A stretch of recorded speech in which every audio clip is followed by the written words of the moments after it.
sekarang tentang manajemen pakan fermentasi untuk babi. Nah, bahan-bahan yang digunakan yaitu 1.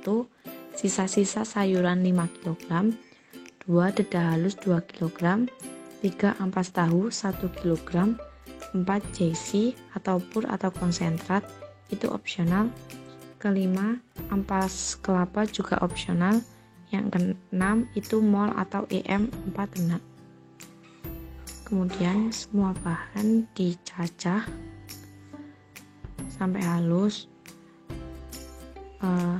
kemudian ditambahkan air panas untuk sterilisasi.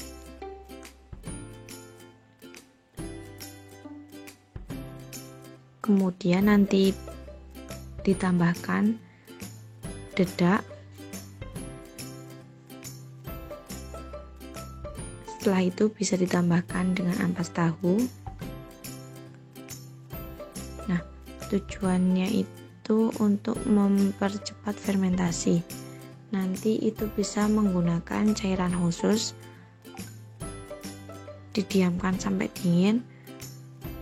Setelah dingin nanti disiram menggunakan mol, mikroorganisme lokal dari bongkol pisang juga bisa, atau bisa diol.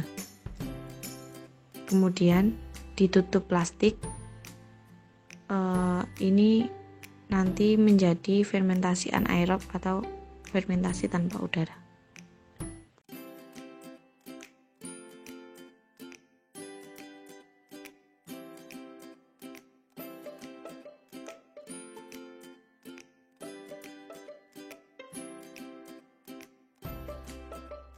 Selanjutnya, perkenalkan, nama saya Septiana Marfuah, NIM H34181044.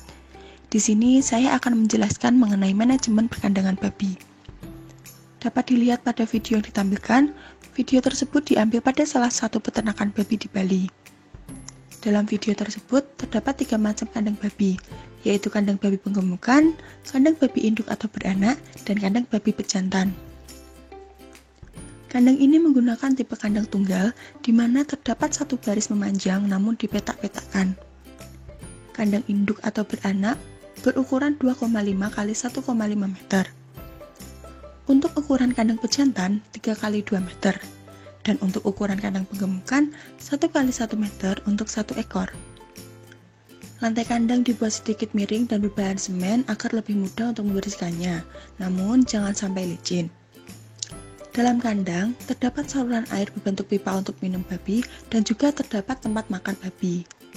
Dinding kandang terbuat dari beton dan diberi sedikit pegangan dari besi. Menurut Susilorini 2008, jenis kandang babi ada 2, yaitu kandang babi tunggal dan kandang babi ganda. Kandang tunggal terdiri dari satu baris memanjang dan dipetak-petakkan. Kandang ganda terdiri dari 2 baris berhadapan dan dipisahkan oleh jalanan untuk pengelolaan. Menurut Rustandi 2017, kandang babi yang baik adalah kandang yang nyaman untuk babi. Pada kandang tunggal, kandang hanya terdiri dari satu baris kandang dan bagian depan dibuat lebih tinggi. Kandang tersebut dilengkapi dengan tempat makan yang diberi pagar pemisah agar ternak tidak bisa merusak tempat makan. Lantai yang sedikit miring mampu membuat kotoran dan air kencing mengalir dengan mudah. Terdapat kesamaan pada hasil pengamatan dengan pendapat Susilorini 2008, yaitu kandang tunggal terdiri dari satu baris memanjang dan dipetak-petakkan. Dan pendapat Rustandi 2017, yaitu pada kandang tunggal, kandang hanya terdiri dari satu baris kandang dan bagian depan dibuat lebih tinggi. Kandang babi yang biasa digunakan pada peternakan babi di Indonesia yaitu kandang tunggal. Hal ini dikarenakan tipe kandang tunggal lebih membuat babi nyaman. Untuk lantai kandang babi dibuat sedikit miring sehingga mampu membuat kotoran dan air kencing mengalir dengan mudah.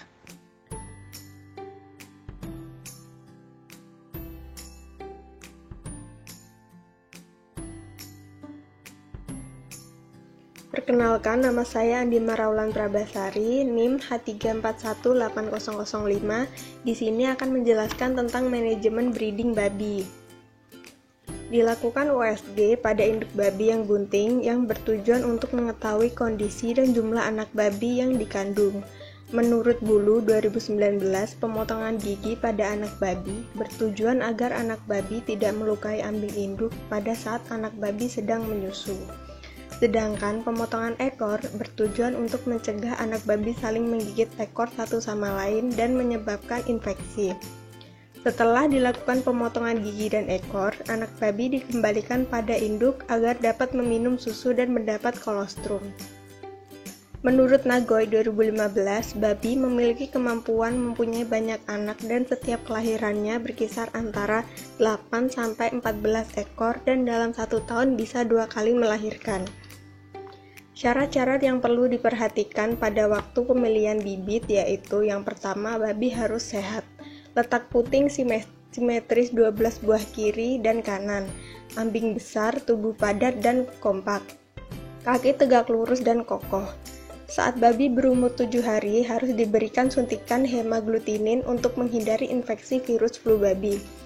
Anak babi jantan yang tidak dipakai untuk bibit biasanya dikastrasi untuk mengurangi pengelolaan dan mencegah perkawinan yang tidak diinginkan. Kastrasi akan mengurangi konversi pakan pada babi. Kastrasi dilakukan 7-10 hari sebelum penyapihan, karena babi sudah sembuh pada waktu disapi.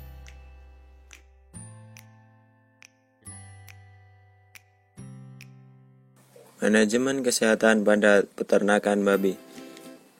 Seperti pendapat Ditjen Peternakan 2005, tujuan dari penerapan biosecurity adalah mencegah semua kemungkinan penularan dengan peternakan tertular dan penyebaran penyakit. Upaya pencegahan penyakit-penyakit pada ternak babi dapat berupa penyakit infeksius dan non-infeksius. Kejadian penyakit pada hewan ternak harus dipahami sebagai akibat dari multifaktor termasuk kondisi ternaknya, misalnya karena kekurangan multivitamin atau mineral tertentu, sanitasi kandang yang tidak baik, biosekuritas yang tidak dilakukan, maupun adanya infeksi agen penyakit tertentu. Ini berarti bahwa kejadian penyakit bersifat dapat dicegah dengan penerapan manajemen kesehatan yang baik dan benar, di antaranya dengan vaksinasi, pemberian multivitamin dan mineral, dan dengan memberikan pemahaman kepada masyarakat tentang sanitasi kandang, biosekuritas dan penyakit sehingga mereka sendiri dapat melakukan pencegahan penyakit dengan praktek berternak yang baik dan benar. Penyakit yang sering dialami pada peternakan babi seperti ini adalah air susu induk macet pasca melahirkan karena memiliki gejala seperti puting susu induk membengkak, demam, nafsu makan menurun. Penyakit ini banyak menyebabkan kerugian karena berdampak kepada anak babi yang produksinya tidak menjadi produktif. Penyakit ini disebabkan oleh infeksi bakteri pada rahim sehingga biasa menyebabkan mastitis. Manajemen kesehatan ternak babi pada video tersebut sebagian sudah memenuhi standar kriteria pada manajemen kesehatan ternak babi, yaitu biosecurity lingkungan kandang. Biosecurity yang ada dalam lingkungan kandang antara lain, lokasi yang berjarak minimal 1 km, sudah memenuhi syarat. Yang kedua, ternak bibit. Ternak bibit harus sehat dan bebas penyakit, dan di peternakan pada video tersebut terlihat bahwa babi-babi tersebut sehat-sehat. Yang ketiga, lalu lintas manusia dan peralatan di peternakan pada video tersebut masih belum memenuhi standar, seperti manusia yang harus memakai pakaian yang bersih dan peralatan yang harus sudah didisinfektan. Seperti pada dalam video tersebut, kandang dan perlengkapan sebagian besar sudah sesuai dengan syarat-syarat, seperti kandang yang berukuran 2x3 meter dengan cukup ventilasi dan cukup sinar matahari, tempat pakan dan minum yang terbuat dari semen, lantai yang sudah dibuat miring agar mudah untuk pembersihan kandang.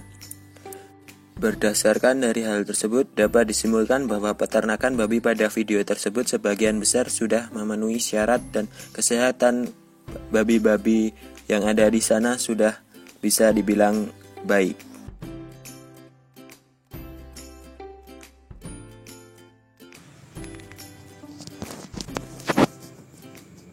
Limbah ternak babi.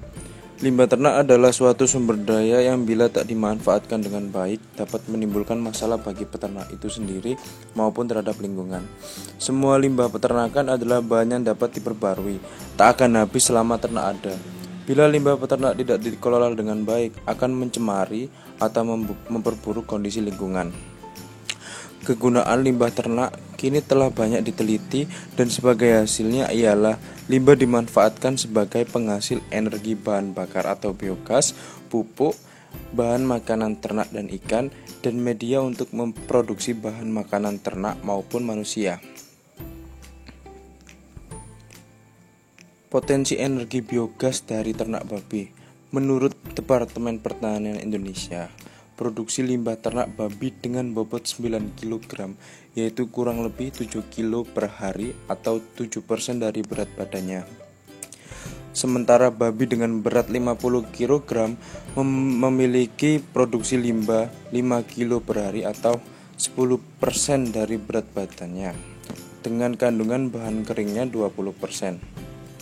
Dalam analisis lingkungan, sektor peternakan menyumbangkan 18% gas rumah kaca berupa karbon dioksida, metana, dan dinitrogen oksida yang lebih besar dari seluruh moda transportasi di dunia, yaitu 13,5%.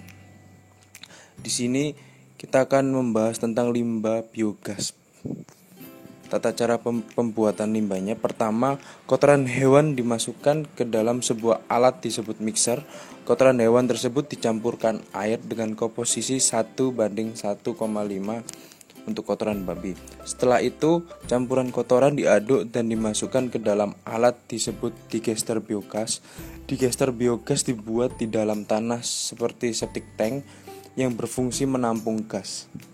Gas yang ditampung lalu dialirkan lewat pipa dan dialirkan ke satu kompor. Dengan 20 kg kotoran, biogas yang dihasilkan dapat digunakan untuk memasak selama 4 jam non-stop.